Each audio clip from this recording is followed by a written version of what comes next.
ኢትዮጵያ ወዛጋቢ ምርጫን ስታስተናግድ ውላለች። በግጭትና ውጊያ የታጀበው የዛሬው ምርጫ አስደናቂ ክስተቶች የታዩበት ሆኗል። 143 የምርጫ ጣቢያዎች ታጣቂዎች በከፈቱት ጥቃት ሳቢያ ምርጫው ተቋርጧል። ምርጫ ቦርድ ድምፅ መስጠት ተቋርጧል ካለባቸው አካባቢዎች ባንዱ የአብን አመራሩ የሱፍ ኢብራሂም ድምፅ ሰጥቻለሁ ማለቱ ግርምትን አጭሯል። በዝርዝር ይዘነዋል፣ ትሰሙታላችሁ። ከምርጫው መጠናቀቅ በኋላ ጠቅላይ ሚኒስትር አብይ ወደ አዲስ ጦርነት ሊገቡ ይችላሉ ሲል አፍሪካን ኢንተለጀንስ ዘገባ። የፈረንሳዩ ጋዜጣ ኢትዮጵያን ነባራዊ ሁኔታ በተመለከተ ባጋራው አዲስ ዘገባ ጽምዶ በሚል የተሰባሰቡ ኃይሎች በዛሬው ዕለት በመቀሌ እየመከሩ ነው ብሏል። በዚህ ስብሰባ የፋኑና ሻዕቢያ ተወካዮች ተገኝተዋል ይላል። በዝርዝር እናስደምጣቸዋለን። ህወሓት የተወረረ መሬታችንን እናስመልሳለን በሚል ለአርሚ አመራሮቹ የግዳጅ ስልጠና እየሰጠ መሆኑ ታወቀ። ቡድኑ የአርሚ አመራሮችን በየግንባሩ ሰብስቦ ተወረዋል ያለውን የትግራይ መሬትን ለማስመለስ የግዳጅ ዝግጅት እያደረገ መሆኑን የሚያመላክቱ መረጃዎች ወጥተዋል። በሌላ በኩል ልንወረር ነው በሚል ፍርሃት ውስጥ የገቡት እነ ኮሎኔል ደመቀ ተጨማሪ የተከዜ የዘብ ታጣቂ ኃይል አስመርቀዋል። እንመለስበታለን። ፕሬዝዳንት ዶናልድ ትራምፕ የአሜሪካና የኢራን ስምምነትን ለማረም ፍላጎት እንዳላቸው ተነገረ። ፕሬዝዳንቱ በቀጣይ በኢራንና በአሜሪካ መካከል ያለውን ቅራኔ ለመፍታት ቁርጠኛ መሆናቸው ተነግሯል። በዝርዝር ይዘነዋል፣ እናስደምጣቸዋለን። አክብሮታዊ ሰላምታችን በያላችሁበት የዓለም ዳርቻ የረሳችሁ የተወደዳችሁ አንዳፍታ ሚዲያ ቤተሰቦች ከአንዳፍታ ለአሁኑ መደመጥ አለባቸው ያልናቸውን ዜናዎች ወደ እናንተ የምናደርስበት ሰዓት ላይ ተገኝተናል። አብራችሁን ትቆዩ ዘንድ ግብዣችን ነው። በ5.9 ሚሊዮን ብር ሙሉ ክፍያ ባለ 2 መኝታ የቦሌ ጉረቤት በሆነችው ጃክሮስ ላይ ኮምፓውንድ አፓርትመንት ቤቶችን ከሸዋሪ ሊስቴት 25% ቅናሽ የተደረገላቸውን ቤቶች በካሬ በ63 ሺህ ብር ብቻ።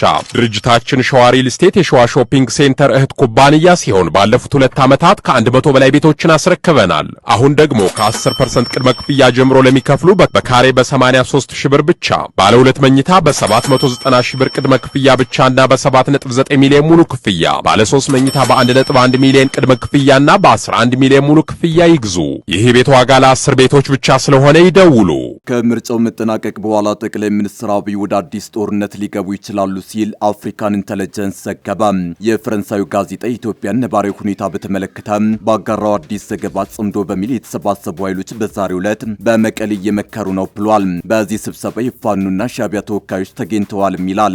የወታደራዊና የደህንነት ጉዳዮችን በተመለከተ ጥብቅ ሚስጥራዊ መረጃዎችን በማጋራት የሚታወቀው የፈረንሳዩ አፍሪካን ኢንተለጀንስ ጋዜጣ በዛሬው ዕለት አነጋጋሪ የውስጥ አዋቂ መረጃን ይዞ ወጥቷል። ጽምዶ በሚል የተደራጁ ኃይሎች ቁጥር እየጨመረ ነው ያለው ዘገባው አሁን 9 የሚሆኑ ኃይሎች የጽምዶ ስብስብ ውስጥ መካተታቸውን ገልጾ በቅርቡ ፖርት ሱዳን ላይ መገናኘታቸውን አስታውሷል። እነዚህ ኃይሎች በዛሬው ዕለት መቀሌ ላይ የመከሩ ነው ብሏል።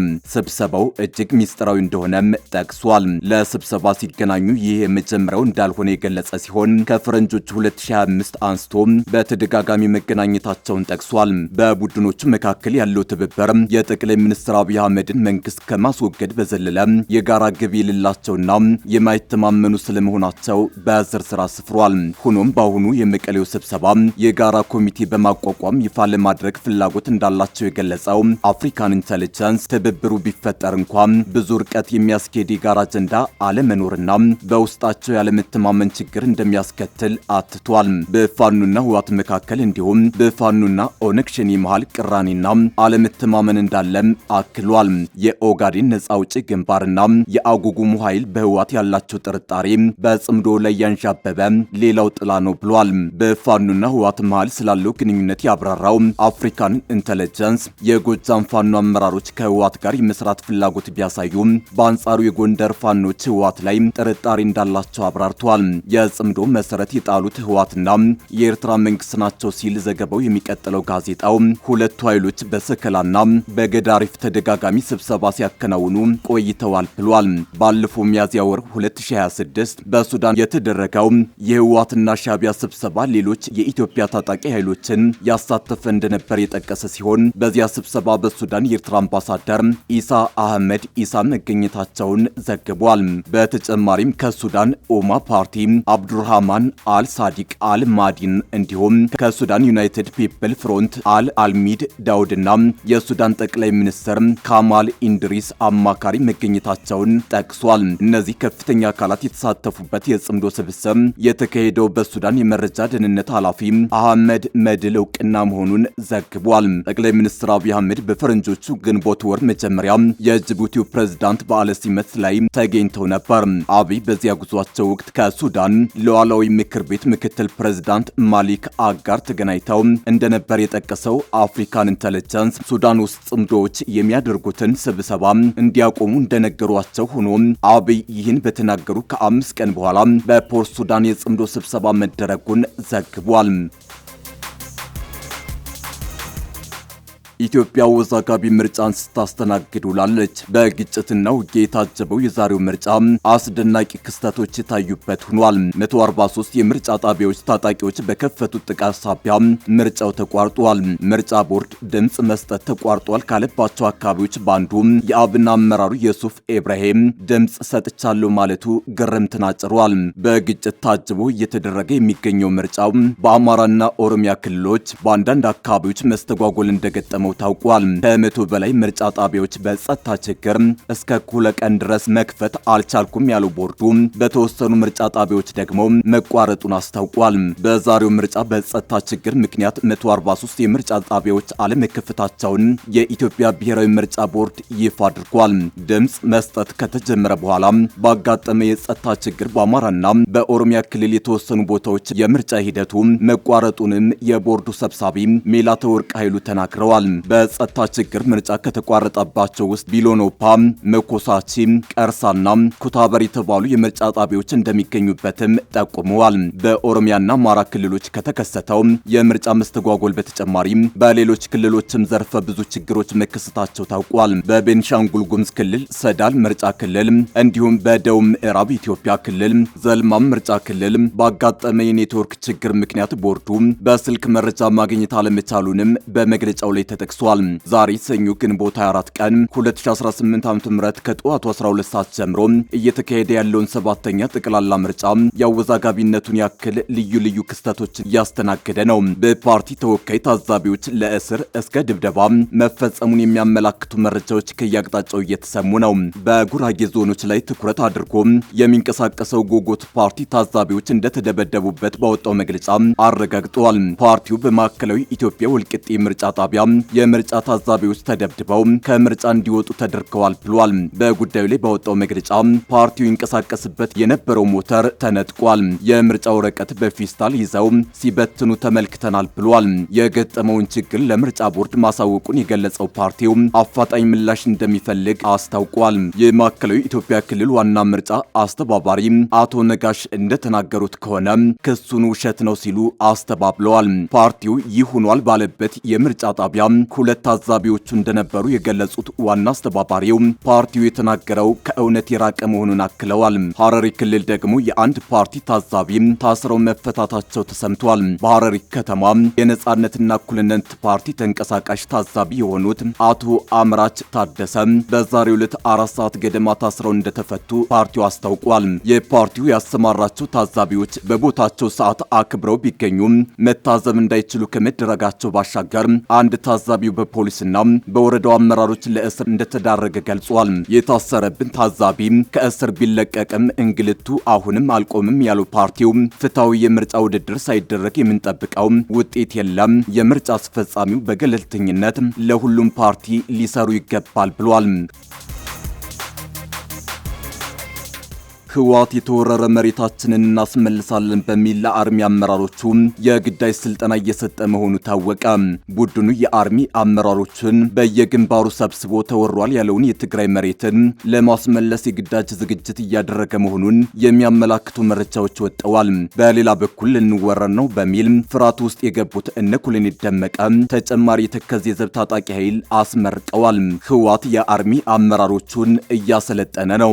የአርሚ አመራሮቹ ስልጠና ባልተለመደ ሁኔታ ለተከታታይ 3 ሳምንታት የዘለቀ መሆኑ ተገልጿል። በየግንባሩ የተሰማሩ የአርሚ አመራሮች የግዳጅ አሰራር ስልጠናውን የሚወስዱት በተለያየ ጊዜ ነው ተብሏል። በዛሬው ዕለት አርሚ 33 ለ3 ሳምንት ስልጠና ሲከታተሉ የነበሩ አባላቱን እንዳስመረቀ አሳውቋል። በምረቃ ስነ ስርዓቱ ላይ የተገኙት የአርሚው አመራሮች ሰራዊቱ ለማንኛውም ግዳጅ በፍጥነት ዝግጁ እንዲሆን መምሪያ መስጠታቸው ታውቋል። ለአርሚ አመራሮቹ በተሰጠ መመሪያ የትግራይን የተወረረ ሉዓላዊ መሬት ለማስመለስ ተዘጋጁ ተብለዋል። እንዲሁም ተወሯል የተባለው መሬትን በማስመለስ የተፈናቀሉ ዜጎችን ወደ ቀያቸው ለመመለስና በወረራ ስር የሚገኙ ወገኖችን ነፃ ለማውጣት ለሚደረገው ትግል ተዘጋጁ ማለታቸው ተገልጿል። ህወሓት በወረራ ተይዞብኛል የሚለው መሬት በዋናነት ወልቃይትና ጠለምትን ሲሆን ራያን መልሶ መቆጣጠሩ ይታወቃል። ለጦርነት እየተዘጋጀ ነው የሚባልለት የህወሓት ቡድን ወልቃይትን ለማስመለስ ቆራጥ አልሆኑም ያላቸውን ጄኔራል ታደሰን አስወግዶ ስልጣኑን ጨብጧል። ባለፈው ሳምንት በጄኔራል ጆን መዲድ የሚመራው የደቡብ ግንባር በተለያዩ የራያ አካባቢዎች የአርሚ አመራሮችን ሰብስቦ ተመሳሳይ የግዳጅ ስልጠና መስጠቱ መዘገባችን ይታወሳል። በራያ ግንባር ለተሰማሩ አርሚ አመራሮች በተሰጠው ስልጠና ማጠናቀቂያ ላይ የተገኙት ጄኔራሉ ለማንኛውም ግዳጅ ዝግጁ ሁኑ ማለታቸው ይታወሳል። በራያ ግንባር የተሰማራውን የህወሓትን ቡድን የሚመሩት የደቡብ ግንባር ዋና አዛዥ ጄኔራል ዮሐንስ ጆን መዲድ ጨዋታው አብቅቷል፣ ጦርነቱ ተቃርቧል ብለዋል።